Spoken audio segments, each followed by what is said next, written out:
Bonjour à toutes et à tous et bienvenue dans cette nouvelle critique vidéo, aujourd'hui consacrée à un film, j'allais dire américain, non, hispano-canadien, donc production un peu intéressante, sorti le 27 août 2014 en France, et ce film c'est Ennemi, la dernière réalisation de Denis Villeneuve, réalisateur québécois qui monte, qui marche de mieux en mieux, et qui a comme casting d'acteurs principaux, il y a 4 rôles principaux en quelque sorte, enfin 3 et un très secondaire. Jake Gyllenhaal qui joue le rôle principal du film. Donc Jake Gyllenhaal qu'on a vu dans Prisoners, tiens, déjà de Denis Villeneuve aussi, qui est un excellent film. Et j'ai pas d'autres rôles en tête. Enfin, il a fait énormément de films. Zodiac, tiens, de David Fincher, il joue dedans aussi, c'est très bien. Voilà, donc il y a Jake Gyllenhaal, il y a la française Mélanie Laurent, qu'on a vu dans Inglourious Basterds, qu'on a vu dans Je veux bien ne t'en fais pas, voilà, qui joue aussi dans le film, qui joue enfin, j'expliquerai plus tard les rôles, c'est un peu particulier. Il y a Sarah Gadon, que je ne connais pas du tout, et Isabella Rossellini, donc célèbre actrice italienne, je crois, ouais, italienne, qui a joué dans Blue Velvet aussi de David Lynch, qui là, bon, apparaît 10 minutes 30 à l'écran, enfin même pas, peut-être 2 minutes, donc je sais pas pourquoi ils l'ont mis au casting, c'est juste, elle fait une apparition, en quelque sorte, une sorte de caméo, et ils l'ont mis quasiment en tête d'affiche. Donc voilà. Donc de quoi ça parle, Ennemi? Alors je préviens, il y aura, ça sera une vidéo. Enfin, je vais essayer de parler du film sans spoiler, mais à la fin, il y a une petite alerte spoiler et je vous parlerai parce que le principe du film réside dans son twist un peu et j'en parlerai. Donc il y aura du spoil vers la fin de la vidéo, mais je préviendrai avant. Donc de quoi ça parle? Donc Jake Gyllenhaal joue 2 personnes dans le film. Il joue le premier début, c'est Adam, je crois, qui est un professeur d'histoire à l'université et qui a une vie un peu banale, morne, qui est en relation de couple avec Mélanie Laurent et ils ont voilà, une relation qui avance pas énormément et puis lui galère un petit peu dans sa vie, il a pas l'air très joyeux, il a pas l'air très heureux et il regarde un film qu'un jour un de ses collègues lui conseille, et il se rend compte qu'il se voit dans le film en fait. Il voit un acteur, un figurant, voilà, un mec qui a un petit rôle. Il se reconnaît dans le film et donc il décide de partir à la recherche de cette personne, parce que c'est pas lui qui joue dans le film, il en est sûr et certain. Et il se rend compte qu'il a un double, comment dire, exact de lui-même, comme un frère jumeau, vraiment. Et donc cette autre personne s'appelle Anthony, et il va essayer de le rencontrer. Et bien sûr, ça va un petit peu partir en cacahuète parce que sinon il n'y a pas de film, hein, c'est pas intéressant. Donc on a 2 couples en gros, on a le couple Adam et Mélanie Laurent, et le couple pardon, Anthony et Sarah Gadon. Voilà. Donc cet Anthony est un acteur assez charismatique, enfin oui, il est charismatique, mais il n'est pas connu du tout en tant qu'acteur. Et il a une vie de couple plus épanouie avec sa compagne qui est enceinte de 6 mois, je crois, c'est dit dans le film. Voilà, donc c'est pour vous planter le décor un petit peu des 2 couples qu'on a au début. Donc Ennemi, c'est super bien, je le conseille à tout le monde. Il y a beaucoup de superbes idées de mise en scène. Alors, bon là, je vais un peu théoriser un petit peu le film, ce sera peut-être moins intéressant que l'autre fois, mais ou plus, ça dépend. Mais dès le départ du film, enfin, la scène d'ouverture est un peu spé, on comprend pas du tout ce qui se passe, on a l'impression que c'est une scène un peu lyrique, un peu une sorte de scène de rêve. Et le personnage d'Adam, vu qu'il est à la recherche de son double, il y a beaucoup de jeux sur la répétition 2 fois des événements, donc il donne un cours 2 fois qui parle de dualité, donc c'est qui serait, enfin de dualité, non pas de dualité, comment dire, donc, il refait 2 fois le même cours au début du film, enfin on entend 2 fois le même cours au début du film, et donc il parle de dictature qui se répéterait 2 fois à travers l'histoire, enfin voilà, donc il y a toujours cette histoire de répétition par 2 fois. Et il y a aussi beaucoup de jeux sur les miroirs, sur le reflet, donc toujours sur ce thème du double. Et jusqu'à qu'il rencontre son double, il y a beaucoup de jeux là-dessus. Ça nous fait vraiment bien rentrer dans le film, on est vraiment intrigué par ce qui se passe. Ces histoires de reflets, on sait jamais si on est vraiment devant... Enfin, on sait jamais... C'est ce qu'on a vu au tout début du film, parce qu'on voit une sorte de scène au début du film, c'est pas un spoil, parce que c'est les 30 premières secondes du film, où c'est un type qui est dans une sorte de bar enfin un bar de striptease, où il y a des danseuses stripteaseuses qui dansent avec une migale, je crois, enfin, qui jouent, comment dire, qui jouent leur chorégraphie avec une migale, hein, donc, sur scène, donc un truc un peu spé. Et on a, voilà, on sait pas si c'est le personnage d'Adam, le personnage d'Anthony qu'on a vu au début du film, qui est là, qui est dans ce bar, comment dire, qui vraiment vit le truc. Je sais pas comment l'exprimer. Il est là, il est passionné par ce qui se passe.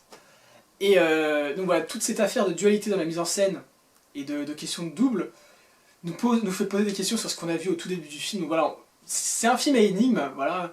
Donc on est pris dès le départ. Alors c'est super bien foutu. Faudrait que je refasse des visionnages, enfin que je revoie le film pour vraiment analyser comment il a réussi à nous faire rentrer dans le film comme ça dès le départ. Mais ça marche super bien, c'est vraiment incroyable. Donc mise en scène nickel de Denis Villeneuve. Déjà dans ce que j'avais vu de... Parce que de lui j'ai vu que Prisoners avant. Il a aussi fait un film qui s'appelle Incendie qui a beaucoup marché et dont j'ai envie de le voir, enfin maintenant j'ai envie de le voir quoi, quand j'ai vu ces deux autres films là. Et il a une mise en scène très recherchée, peut-être des fois, pour certains ça pourrait paraître un peu trop maniéré, vraiment, des fois un peu trop recherché, mais ça marche très bien. Et tout ça porté par des acteurs enfin, Jake Gyllenhaal, moi j'aime beaucoup cet acteur, et là il est nickel, parce qu'en plus il joue deux rôles, donc faut qu'il joue super bien les deux rôles, et il les joue nickel, on y croit direct, il est super bien dedans. Sarah Gadon, j'aime pas mal aussi. Mélanie Laurent, on la voit moins, et j'aime pas trop en actrice Mélanie Laurent, mais bon, ça c'est mes goûts personnels, c'est subjectif, mais ouais, très crédible aussi, y a pas de souci. Bon, Isabelle Rossellini, elle joue la mère de... je sais plus si c'est de... elle joue la mère d'Adam. Et wow, on la voit 30 secondes à l'écran, donc rien à dire sur Isabelle Rossellini, à part lui dire ah, tu veux des pâtes, enfin, elle fait rien d'autre dans le film. Enfin, si, il y a une scène un petit peu... c'est un peu clé dans le film, où ça amène à l'histoire, mais voilà. Donc voilà, donc... qu'est-ce que je peux vous dire d'autre avant de passer dans la phase spoiler musique, je me souviens, enfin j'ai plus la musique en tête, mais je me souviens que la musique collait super bien à l'action et augmentait la tension du film, donc la musique était bien, mais j'ai pas la musique en tête là, donc faudrait que je le revoie encore pour en reparler. Enfin, c'est un bon film, hein, c'est un excellent film, mais bon. Donc de quoi musique c'est bon, mise en scène c'est bon, le jeu d'acteur c'est nickel, le scénario, bah bien sûr le scénario est très bien ficelé. Voilà. Donc phase spoiler en quelque sorte. Donc ça c'est plutôt pour ceux qui ont vu le film. Qu'est-ce que ce sont ces putains d'araignées et qu'est-ce que ça veut dire à la fin? Enfin, il y a un symbole qui est présent tout au long du film, c'est cette araignée qu'on voit tout le temps. On la voit au tout début avec les stripteaseuses, on la voit dans une sorte de rêve aussi, halluciné de Adam où elle surplombe une ville. Et on la voit tout à la fin. Tout à la fin du film, avec où Adam rentre dans la chambre pour voir le personnage de Sarah Gadon, et il rentre en voit une araignée effrayée. Bon, je sais pas trop pourquoi une araignée, parce que ça a plusieurs sens, le symbole de l'araignée.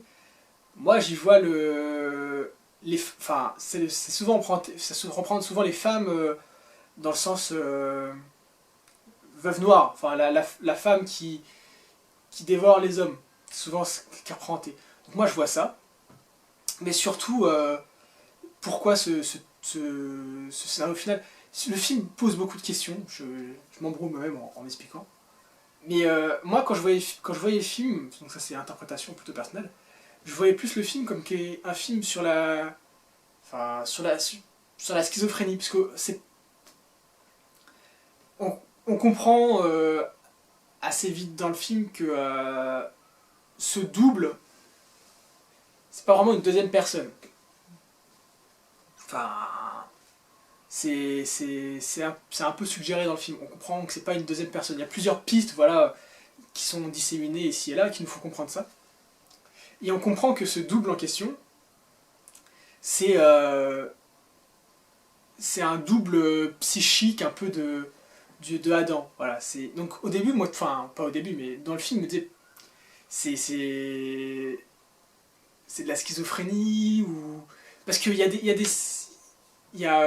Voilà. Je me disais au début, c'est de la schizophrénie, donc en fait, le mec se déplace à deux endroits différents à chaque fois, il a une double vie. Je me posais ces questions-là, sauf que je me dis, bon, normalement, c'est pas possible du tout, parce que il dort dans le même endroit tous les soirs, et il devrait être à deux endroits à la fois, en gros. Et donc je me posais des questions, et ce que je me suis dit, c'est qu'en fait, c'est pas vraiment de la schizophrénie, c'est plus. Il y a une partie qui est rêvée en fait. Et maintenant, il reste à savoir quelle est la partie qui est rêvée. Et là je sais pas trop, parce que. En fait, quand je disais qu'Isabella Rossellini elle apparaissait 30 secondes à l'écran et qu'elle savait pas grand chose, la scène est un peu centrale dans le film, et on comprend un élément important, c'est que Adam est un prof qui est marié et qui a eu des rêves d'acteur, il a jamais réussi à percer. Donc en gros, on a plusieurs éléments qui sont disséminés, et on comprend en fait que le personnage d'Adam est réellement marié avec Sarah Gadon, donc il a une femme qui va accoucher, voilà, donc ça c'est la mère qui nous l'apprend, et il est prof d'histoire à la fac. Donc en gros, moi ce que je me dis c'est que la partie rêvée, c'est toute la partie avec Mélanie Laurent. Donc en fait, tout l'appart qu'on voit qui est. Parce que pareil, il y a deux apparts en gros. Il y a un appart vivant, on va dire, où il y a Sarah Gadon, il y a plein de choses dans l'appart, il y a des photos, il est meublé, c'est un appart où on a l'impression qu'il y a des gens qui vivent dedans. Et il y a l'autre appart, où on en fait croire tout le long du film que c'est l'appart, le vrai appart d'Adam, où c'est vide. Enfin, je veux dire, l'appart, il y a des meubles, il y a rien sur les meubles, quoi. Il y a des étagères, il a 10 étagères, il y a rien sur les 10 étagères. Donc c'est ce qui augmente cet aspect, comment dire, de solitude du personnage. Donc voilà. Moi je pense que c'est une sorte de rêve, et ce rêve se répète. Pourquoi? Que je théorise toujours. Parce qu'au tout début du film, quand il fait son cours, déjà il répète son cours deux fois, et il parle de quelque chose qui se répète deux fois aussi. Il parle de dictature où la première fois, je me souviens plus je crois que la première fois c'est une tragédie et la deuxième fois c'est une farce. Donc comment dire, le film commence et se termine sur, je crois que le film commence, ouais, si bah oui il commence. Le film commence et se termine sur Adam. Le premier et le dernier plan sont Adam. Le premier plan étant Adam dans une attitude plus tragique, dramatique, donc dans cette scène de bar au début, de striptease. Et comment dire, et la dernière scène du film, c'est Adam qui rigole face à ce qu'il voit de l'araignée qui a peur de lui. Donc ça corrobore un petit peu l'idée que cette dictature se répète deux fois. Première fois tragique, donc voilà l'aspect un peu dramatique du personnage. Deuxième fois farce, donc on sent que si le film continuait en quelque sorte, la suite du film qu'on aurait vu, ce recommencement aurait été comique en quelque sorte. Donc, voilà, c'est farce dans le sens comique, farce dans le sens théâtral de la farce au théâtre. Voilà, donc il y a ces deux aspects voilà, du film, comment dire, qui sont importants. Donc c'est ce qui nous fait comprendre que le film est une répétition. Et en gros, le personnage répète le même schéma tout le temps. Et le personnage d'Adam, qui est donc le mec qui n'arrive pas dans la vie, s'imagine ce personnage de Anthony, qui est le mec qui l'idéalise un petit peu, parce que c'est le mec charismatique, c'est le mec qui arrive dans la vie, c'est le mec voilà, qui s'en sort. Sauf que ce type-là court après toutes les femmes qu'il croise. Et il y a une scène cruciale dans le film, c'est quand il décide quand le personnage d'Anthony décide d'échanger ses vêtements avec Adam pour pouvoir draguer Mélanie Laurent et la baiser, voilà, concrètement c'est ça. Mélanie Laurent et Anthony meurent dans un accident de voiture, donc en quelque sorte c'est juste avant la fin du film, c'est la fin du film vraiment. Donc pour moi ça confirme cette théorie un peu, que Adam arrive à passer outre son infidélité, c'est-à-dire ce personnage d'infidèle meurt, donc il arrive à passer outre cette envie d'infidélité. Mais, mais ça va se répéter encore une fois, il va redevenir infidèle. Voilà. Enfin, il y a plein de choses dans le film en fait, il y a beaucoup trop de détails dans le film pour que je continue à pouvoir théoriser dessus, parce qu'il y a pareil, une histoire avec une clé qui s'appelle Unica, je crois, donc qui veut dire qu'il y a quelque chose d'unique. Donc, et à partir du moment où il récupère, enfin, il ouvre l'enveloppe qui contient cette clé, il redevient l'unique Adam avant la répétition. Enfin bref, il y a plein de choses dans le film. Je vais m'arrêter là parce que je m'embrouille un petit peu dans ce que j'avais envie de théoriser. Mais le film est superbe. Il mène à l'interprétation. Moi, je pense qu'il n'y a qu'une seule interprétation possible, mais bon, voilà, je me la pète un peu en disant ça.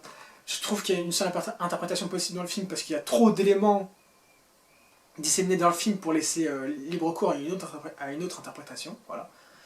Et le film est excellent, enfin, c'est un coup de cœur énorme. Je trouve que Denis Villeneuve marche de mieux. Enfin, après Prisoners l'année dernière et Ennemi là, faut que le mec continue. Hein. J'ai hâte de voir ce qu'il va faire après. Et j'ai hâte de voir ce qu'il a fait avant. Voilà, donc je vais m'arrêter là. Je vous souhaite enfin, je vous recommande énormément Ennemi.